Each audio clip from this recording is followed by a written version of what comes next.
তারা কারা এই পার্টিতে চালাচ্ছে আসল রূপটা বেরোচ্ছে। আমরা অনেকদিন ধরে বলেছি যে এই ধরনের সমাজবিরোধী, সমাজে অত্যন্ত নিকৃষ্ট স্তরের মানুষরা আজকে টিএমসিকে নেতৃত্ব দিচ্ছে। মাফিয়া, গুন্ডা, চরিত্রহীন, লুটপাট করে সব করছে। কিন্তু আপনি বলতে পারেন না কিছু, কারণ গুন্ডারা আছে, ভাগ করে খাচ্ছে, পুলিশ আছে, কিন্তু পাবলিক ধীরে ধীরে পরিষ্কার করে দিচ্ছে কারা আছে। আর যত সময় এগিয়ে আসছে তারা নিজেরাই নিজের রূপকে প্রকাশ করছে। দিলীপদা, আশাহত সন্দেশখালীর বহু মহিলা, কারণ মোদিজির সভায় বলা হয়েছিল তাদের জন্য আলাদা করে মঞ্চ করা হবে, প্রথম সারির যারা ছিলেন তার সঙ্গে দেখা করানো হবে, কিন্তু কিছু ভিডিও উঠে এসছে সামনে যে তাদের সঙ্গে দেখা করানো হয়নি, তো তারা রং দলহীন রাজনীতি করতে চায়, কি বলবেন? তাই তো করছেন ওনারা, রং দলহীন রাজনীতি করেছেন এবং তারাই আন্দোলন চালিয়েছেন। আমরা তাকে সাপোর্ট করেছি, তাদের দুদিনে ছিলাম।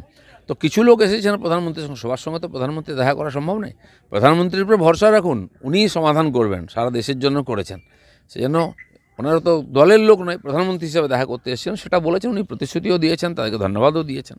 শেষ প্রশ্ন দিলীপদা, মোদির গ্যারেন্টি কটাক্ষ তৃণমূলের, বারাসাতের সভা থেকে চড়া সুর প্রধানমন্ত্রীর এবং ইস্যু ধরে ধরে মোদির দাবি নস্যাৎ করলো তৃণমূল, রীতিমতো প্রেস বিবৃতি দিয়ে এই দাবিগুলো নস্যাৎ। না, ওই ছাড়া টিএমসি কিছু করতে পারে না। মাটিতে দাঁড়িয়ে মানুষ দেখছে ভারতবর্ষের কী উন্নতি হয়েছে না হয়েছে, মোদিজি কী বলেছেন, কী করেছেন, আর এনারাও কী করছেন। পশ্চিমবাংলার 50 লক্ষ লোক কেন বাংলা ছেড়ে পালিয়ে গেছে, প্রতিদিন হাজার হাজার যুবক কেন বাংলার বাইরে চলে যাচ্ছে চাকরির জন্য, পেটের জন্য। বাকি যারা আছেন তাদের মান সম্মান পর্যন্ত নিয়ে টানাটানি হচ্ছে।